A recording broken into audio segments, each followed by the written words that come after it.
આજે માનનીય આનંદભાઈ પટેલના ધર્મપત્ની એમના પ્રચાર અર્થે પારડી તાલુકાના વિસ્તારમાં ફરવાનો કાર્યક્રમ હતો.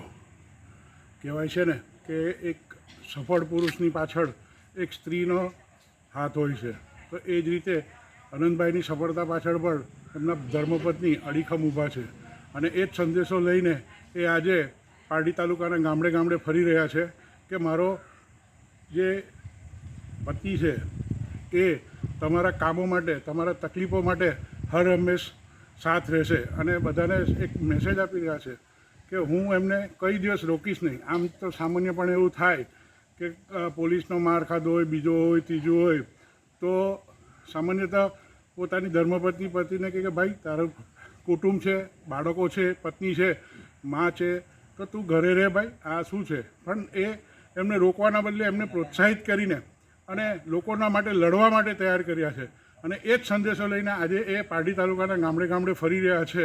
તો એમને એ વિરાંગના જેવું આપણે એ વિરાંગના કહેવાય. આજે આનંદભાઈના ધર્મપત્ની વૈશાલીબેન પારડી વિધાનસભા વિસ્તારમાં મુલાકાત લેવા માટે આવી અને દરેક મતદારોને મળી. એની અંદર સ્વયંભૂ પોતાની ગાડી લઈને, સ્વયંભૂ પોતાની બાઇકો લઈને ભાઈઓ અને સાથે બહેનો ખૂબ સંખ્યામાં નીકળ્યા અને દરેક વિસ્તારમાં જઈને લોકોને વિનંતી કરી છે વૈશાલીબેને કે મારો પતિ આનંદભાઈ તમારી વચ્ચે ધારાસભ્ય રહીને લડતા આવ્યા છે, એનાથી ડબલ તાકાતથી સંસદ સભ્ય બનશે પછી લડશે અને મારા પતિને તમારી સૌની જે કંઈ પડતી તકલીફો દૂર કરવા માટે હું તમારી વચ્ચે મોકલીશ એવું આશ્વાસન આપવા આવ્યા છે અને સાથે લોકોને આનંદભાઈ પટેલ માટે મતો માંગવા માટે વિનંતી કરવા અહીંયા આવેલા છે. લેક્ચર ચાલુ થઈ ગઈ તો આજે તમે વોટ પણ લેતા. આટલી બધી બહેનો રાત્રે વોલીબોલની ટુર્નામેન્ટ ચાલે એટલે સાહેબ તો નવો એટલે તૈયાર થઈ ગઈ. એ લોકોએ કહ્યું કે અમે ગામના નાખે પેલા બે જે મને વધુ આવેલા તે તો મહિલા જ નહીં, એટલે ત્યાં જે એનાઉન્સર ને તેથી માંડીને પબ્લિકથી માંડીને કોઈ ઓળખે નહીં. એટલે હું પેલા બે જ્યારે આવ્યા ત્યારે પેલા એનાઉન્સરને કહ્યું તારી બુદ્ધિ ચાલે કે આ કોણ છે તને ખબર કે મને નહીં ખબર તમારું નામ એમ મને પૂછ્યું કે વલસાડથી કોઈ આવેલું છે આ મૂકે છે કઈ એમનું સ્વાગત કરે છે.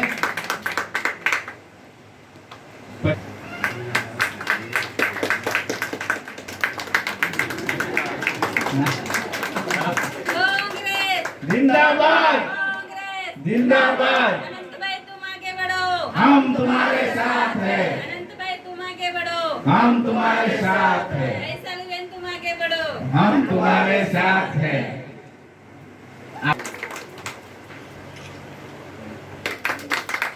વલસાડ જિલ્લા એક એક આપી દો.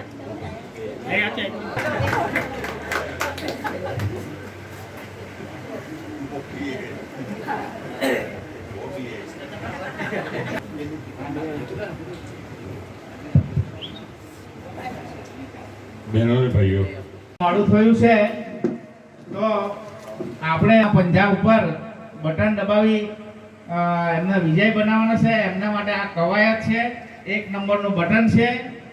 તો આપ સૌ બધા એમાં સહભાગી થશે. બીજી એક વાત, બીજે તો મેં કંઈ કીધું નહીં, પણ સવારથી બપોર સુધીમાં 70% મતદાન થવું જોઈએ તો પછી ઈવીએમને હેંગ થઈ જાય એટલે એ લોકોના તરફ મતદાન જાય નહીં. એટલે આપણે સવારથી લાઈન લગાવવાનું છે, બપોર સુધીમાં 70% મતદાન થવું જ જોઈએ એમ. તો ઉંમર તો વધી ગયો એટલે આ શરત તો સૌ આનંદભાઈના ધર્મપત્ની છે.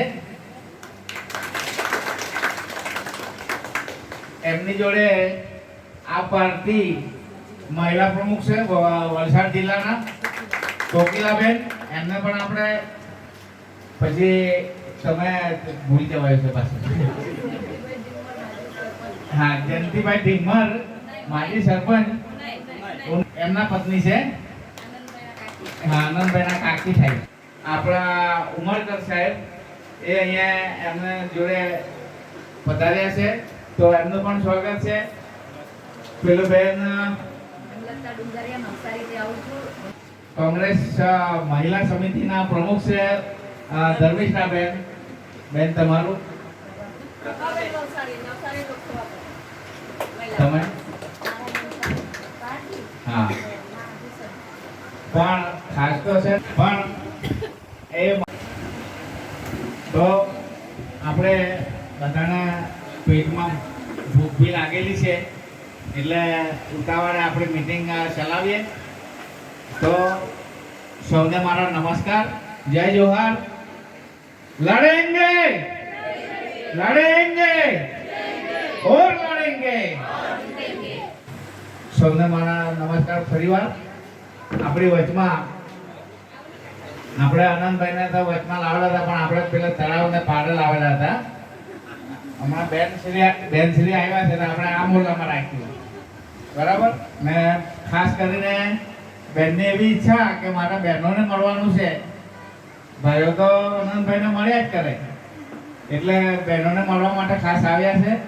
એટલે આપણે સ્વાગત વાળા કઈ ગયા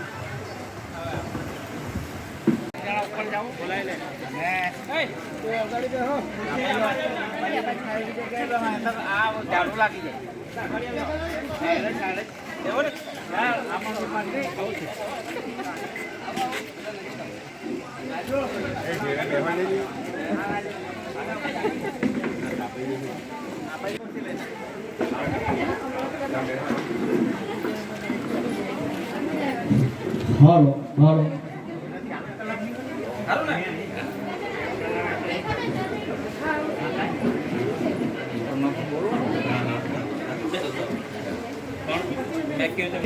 નજીક આવે સાઈડ ખુરશી રાખો, પણ આમાં દેખાય એવા આપણા મહેમાનો દેખાવા જોઈએ તમને, એટલે તે પ્રમાણે નજીક લાવો.